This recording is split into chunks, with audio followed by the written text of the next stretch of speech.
sa General Trias City Hall.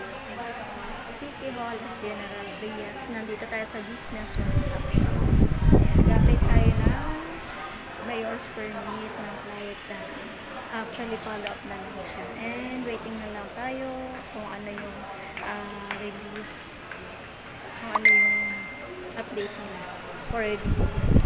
And then, ayan, kanina umaga galing nga tayo ng Binyan doon sa BIR doon at nakapag-practice tayo ng CMS, tapos tumakbo tayo dito. Sakay ako ng GMA ng jeep, tapos after ng GMA nagpalapala ako. Ayun. After ng palapala, sumakay naman ako ng 13. After ng 13, sumakay naman ako ng Pamalabon. Ayan, karating na tayo dito. Ayan, diba guys? Kaya tingnan mo naman ang hairline ko. Sobrang nagliliparan na. Ayan.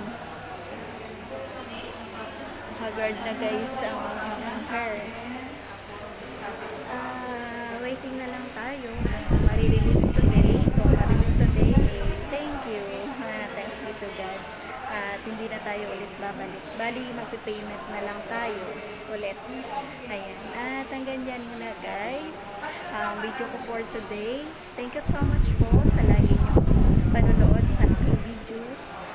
Sa lahat ng videos ko. At sa mga gustong magpa-apply ng kanilang mga business permits. Ayan. Message na lang po ako. At all the way po. Papunta po ako sa inyo. Pwede po tayo magkita. Pwede po tayo through messenger.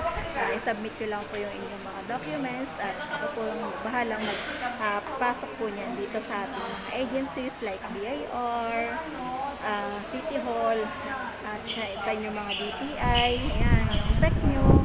Kung wala pa kayong SEC, pwede po yan. Bye-bye muna guys. Thank you so much.